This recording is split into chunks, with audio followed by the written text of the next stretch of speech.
러닝플러스 교육연구소는 세상 어디엔가 학교가 필요한 곳에 학교 건립을 꿈꿉니다. 함께 꿈을 실현해가 하실 분들은 연락을 주시고 여러분들의 구독과 좋아요는 큰 힘이 됩니다. 감사합니다. 반갑습니다. 지난주에 인지적 사고력에 대한 부분들을 우리가 알게 되었습니다. 그래서 가정에서 우리 아이들의 인지적 사고력이 어느 정도 수준인지 확인을 할 수 있는 방법에 대해서 오늘 얘기를 할 거고요. 그렇게 확인을 하기 위해서 부모님들께서 어떤 질문을 해야 될지 그 부분까지 한번 얘기를 해보도록 하겠습니다. 블룸의 교육 목표 분류학이라고 얘기를 했죠. 여기서는 이제 세 가지의 사고력을 얘기를 하고 있습니다. 하나는 인지적 사고력, 그 다음에 정의적 사고력, 심동적 사고력. 이 사고력의 세 부분을 나누는데 학교 교육의 학습과 관련된 부분들, 또 가정에서 우리가 사고력을 관찰할 수 있는 이 부분들은 뭐냐면 바로 이제 인지적 사고력이죠. 인지적 사고력에 대해서 제가 지난주에 이렇게 말씀을 드렸습니다. 그래서 조금 더 구체적으로 말씀을 드리면서 우리 아이들에게 어떤 질문을 하고 또 그 질문에 대한 피드백에 의해서 우리 아이들의 사고력이 어느 정도인가, 그러면 앞으로 어떻게 개선해야 되는가, 이 부분에 대해서 한번 얘기를 하도록 하겠습니다. 먼저 지난번에 제가 말씀을 드렸던 부분이 인지적 사고력의 이제 위계라 그랬죠. 제일 먼저 지식, 그렇죠? 그 위에 이제 이해 단계의 사고력, 그 다음에 적용, 그 위에 단계가 분석 단계, 그 다음에 종합 단계, 제일 위에가 평가 단계의 사고력을 얘기를 했습니다. 그래서 이 밑에서부터 위로 사고력 수준이 올라가는 거죠. 이 위계라는 것은 밑에가 완성되어야만 그 다음 단계로 올라갈 수 있는 사고를 할 수 있다라고 말씀을 드렸습니다. 그래서 차곡차곡 단계별로 쌓아가는 어떤 사고력이 이제 수준이 향상되어지거든요. 그래, 그 부분에 대해서 한번 제가 설명을 할 건데, 쉽게 말씀을 드리기 위해서 예를 들어서 말씀을 드릴게요. 하나는 2 곱하기 6, 3 곱하기 4, 이 둘 다 10이라는 것으로 만들어집니다. 그래서 곱하기라는 어떤 지식을 가지고 말씀을 드릴게요.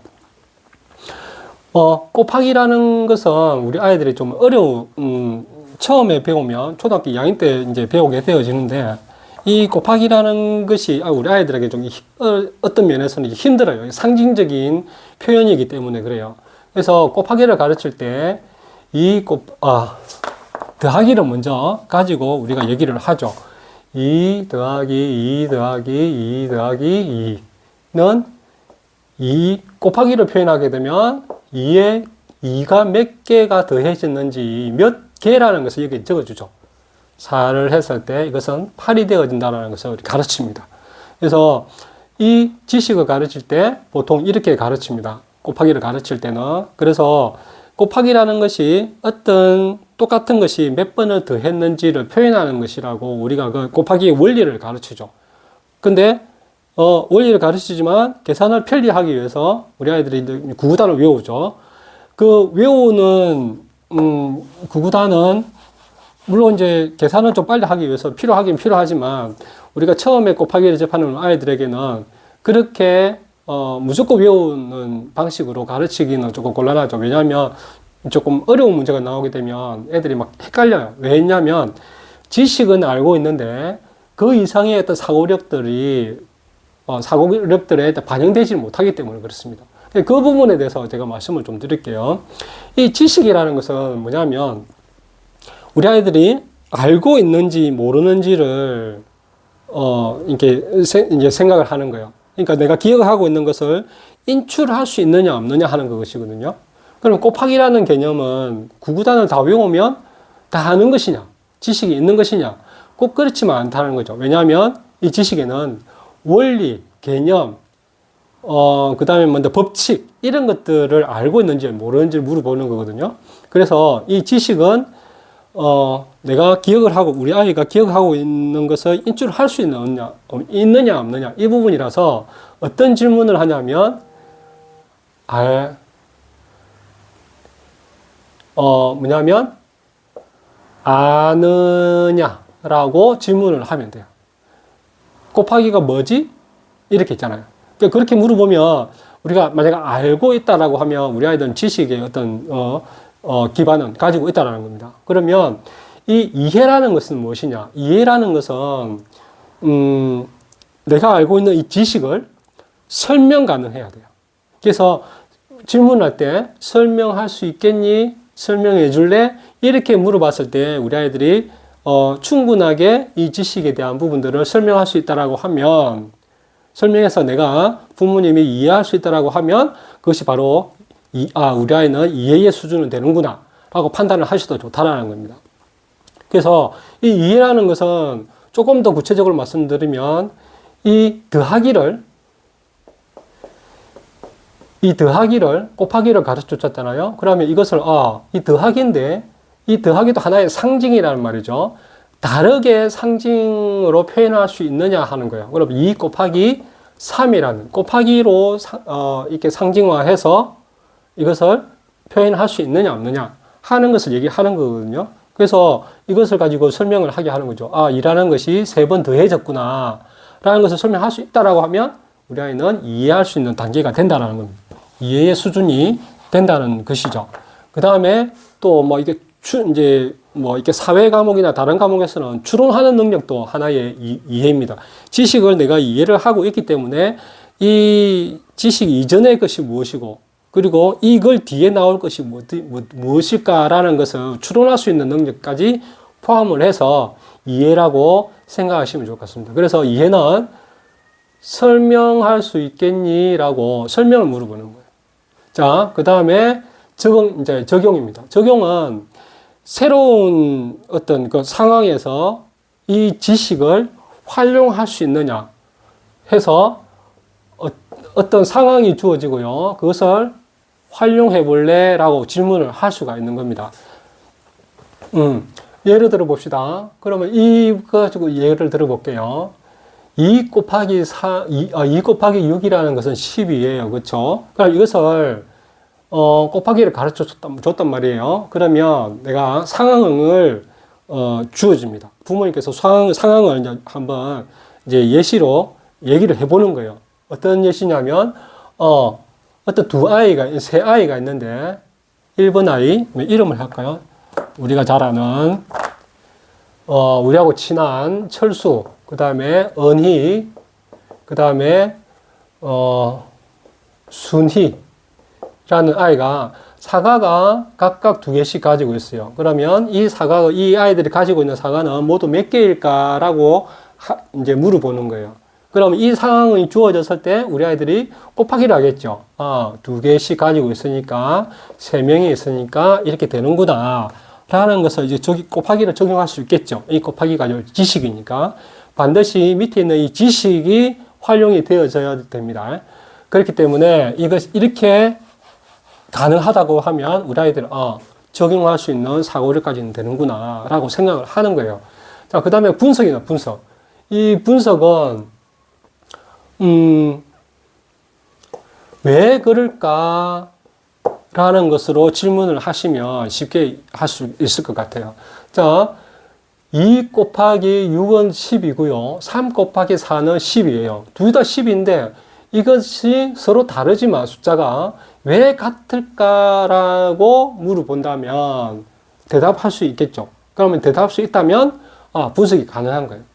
자, 어떻게 분석을 하겠습니까? 아이들이 설명하겠죠. 이것과 이것을 따로따로 생각을 해보는 거예요. 이거는 2가 6번을 더해가지고 있는 것이고, 이것은 3을 4번 더해가지고 있는 것이기 때문에 이 두 개를 합해도 이것과 이것은 같기 때문에 12가 나온다, 12개가 나온다 라는 것을 설명이 할 수 있겠죠. 그러면 왜 그런지를 알 수가 있겠죠. 이것과 이것이 어떤 관계에 있는가? 10이라는 이 수가 같던데 이렇게 해도 되고 이렇게 해도 되는구나. 2를 6번 더하는 것과 3을 4번 더하는 것하고 같구나. 이런 것을 알 수가 있는 거예요. 또 다르게 얘기를 하면 다른 과목에서 보면 원인과 결과가 있겠죠. 원인과 결과가 있어요. 그러면 이 결과가 되기 위해서 원인이 무엇인지를 아는 거예요. 그리고 이 원인의 결과가 이것이다 라는 것을 아는 거예요. 그러면 이것을 분석할 수 있다는 것은 이것과 이것이 어떤 관계지? 라는 것을 아는 거예요. 이러한 결과를 위해서는 이런 원인이 있어야 되는구나 라는 것을 분석해내는 것이 바로 분석적 사고력이라는 겁니다. 그 다음에 종합적 사고력을 볼게요.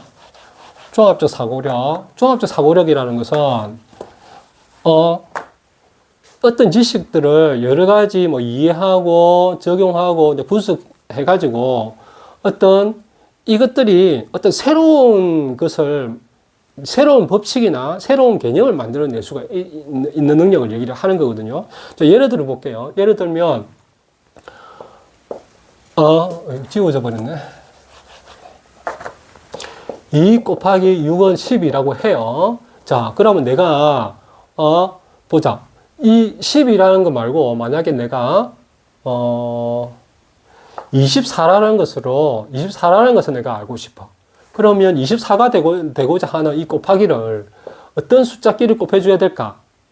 라고 질문을 던졌을 때 보면 다시 구구단을 24가 나오는 구구단을 다 외우는 애들이 있는 반면 이게 이렇게 2배가 되었으니까 이것과 이것을 2배로 하면 어떨까? 안 그러면 먼저 이제 그래 하겠죠. 그러면 4 곱하기 12를 할 수 있겠죠. 이거는 24가 넣어버려. 그렇죠. 그렇기 때문에 또 다르게 생각하겠죠. 어떻게 생각하느냐. 그럼 하나만 그러면 2배를 해볼까? 2 곱하기 12. 그럼 24네. 그러면 이 둘 중에 하나를 2배를 해 주었을 때 결과도 2배가 되는구나. 라는 것을, 새로운 것을 알게 되는 거예요. 그렇죠. 그렇게 생각을 할 수 있는 사고력이 바로 종합적인 사고라는 겁니다. 예를 들자면 이렇다는 거예요. 그래서 여러 가지 분석을 하잖아요.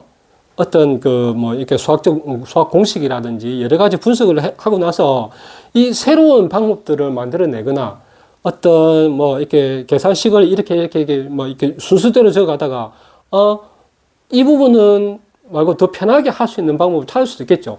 효율적인 어떤 과정들을 찾아낸다거나 이렇게 하는 사고력을 바로 종합적인 사고력이라 합니다.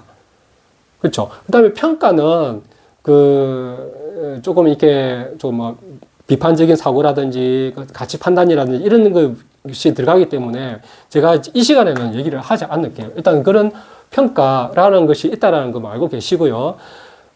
이 종합적인 사고까지는 우리가 왜 학생들이 알아야 되냐면 수능에서 고난도 문제가 종합적인 사고력을 요하는 문제들이 나오거든요. 그 말은 뭐냐면 학교 과정에서 이러한 사고력 수준에 따라서 학교의 시험 문제들이 나온다는 겁니다. 우리 부모님들께서 이런 사고력을 측정하기 위해서 질문을 하듯이 학생들한테 개개인에게 다 질문을 할 수가 없잖아요. 이제 이렇게 학업 성취를 위해서. 그래서 그것을 하기 위해서 학교 시험을 치죠. 그 시험 문제를 보면 난이도가 다 다를 거잖아요. 그 난이도를 조절하는 것이 바로 이겁니다. 그래서 문제에 보면 단답식으로 이렇게 물어보는 질문이라든지 어떤 상황이 주어졌을 때 문제를 풀으라든지 이런 것들이 나오죠. 바로 이런 것이 나오는 겁니다. 그래서 초등학교 때까지는 거의 적용 수준에서 문제들이 다 나와요. 그 나이 때는 그 정도의 사고력이 성장을 하니까. 근데 중학교, 고등학교 때는 이제 분석하고 이제 종합적인 사고들을 요하는 질문들이 나오는 거예요. 그런 문제들이 나온다는 겁니다. 그래서 학교 시험을 대비해서 이런 것을 이제 미리 알아야 된다는 것보다도 이러한 어려운 문제들을 해결하기 위해서 학교 시험 문제에서 이런 문제 나오거든요. 이런 문제를 알기 위해서는 차곡차곡 학습들이 이루어져야 되고 사고력이 향상되어야 된다는 거예요. 그래서 우리 아이들이 지금 만약에 적용 문제에서 어떤 문제는 틀리고 어떤 문제는 맞고 이렇게 할 때가 있잖아요. 그러면 그 적용하는 사고력이 아직까지 조금 미흡하다고 판단을 하시면 좋을 것 같아요. 그랬을 때 이제 질문을 하는 거예요. 이 상황이 이제 주어지고 이것을 한번 활용해 볼래? 라고 질문을 하게 되면 다양한 문제들이, 다양한 상황에서 문제를 해결하려고 하는 것들이 나오겠죠. 그러면 그것이 쌓여서 적용하는 능력들이, 생각들이 점점 좋아지기도 하고요. 그런 상황에서 또 조금 더 사고력을 높이기 위해서, 질문을 하는 거죠. 자기가 푸는 것에 대해서, 이것을 왜 이렇게 풀었지? 라고 이렇게 하잖아요. 그러면 아이들이 문제를 가지고 이제 이렇게 분석을 해서, 그래서 설명을 하게 되었습니다. 그러면 우리 아이들이 분석력이 좋아지겠죠. 그렇게 해서 계속적으로 그 수준에서 질문들을 던지고 물어보고 이렇게 해서 그 부분을, 그 사고력을 강화시켜 주는 거예요. 그럼으로써 그 아이들이 그 사고력을 충분히 좀 넓혀갈 수 있도록 하는 것이죠. 그리고 나서 그 다음 문제들이 조금 어려운 문제들로 나오게 되면 종합적인 사고들을 할 수 있는, 또 한번 도전해보는 그러한 형식으로 나타나거든요. 그렇기 때문에 집에서 우리 아이들의 어떤 그 학습에 있어서 사고력을 요하는 학습, 그러니까 사고력을 요한다기보다도 사고력을 활용한 공부를 하기 위해서는 바로 이러한 것들이 필요하고요. 앞으로 학교의 문제들이 다 보통 이렇게 나옵니다. 그렇기 때문에 문제 푸는 빨리 풀고 늦게 풀고 이렇게 하는 거예요. 하는 건 아니에요. 그거는 나중에 다 보완이 되어지거든요. 그리고 그렇게 문제를 풀다가 틀리거나 잘 못 푸는 문제가 있는 그 부분은 다 사고력에서 멈추기 때문에, 네, 그 사고력 이상의 경험들을 많이 하지 않기 때문에 그렇거든요. 그렇기 때문에 우리 아이들의 사고력이 지금 어느 정도 수준인지를 여러분은 분명히 아시고, 또 그것을 알기 위해서 이러한 질문들을 던짐으로써 관찰하고 듣고 하면서 파악을 하는 거죠. 파악을 했을 때 이것이 어느 정도 된다라고 했을 때 그 위에 단계의 질문들을 해서 우리 아이들의 사고력을 한 단계 끌어올리는 그런 작업들을 집에서 하신다면 우리 아이들이 학습에 있어서도 조금씩 이렇게 나아지는 그런 학습을 할 수가 있을 겁니다. 근데 우리 아이들이 지금 이제 설명은 가능한데 분석이 안 되거나 이렇게 하는 애들이 있겠죠. 그러면 바로 이 설명 가능한 이 이해 단계에서 바로 위에 단계, 적용할 수 있는 이 단계를 질문을 계속 있게 해줘야 되는 거예요. 그 위에 단계, 그 위에 단계를 해줘버리면 우리 아이들이 그 생각을 해내기가 어려워요. 그래서 이렇게 위계가 있다라는 것이거든요. 한 단계 한 단계 밟아 나가면서 하시면 되고요. 이게 빠른 시간 안에 해결되는 아이들도 있고요. 또 그렇지 않은 아이들도 있습니다. 그렇지만 이제 초등학생 때는 시간이 충분하기 때문에 이 부분을 한 단계씩 그렇게 쌓아가는 그런 공부를 하시면 좋을 것 같습니다.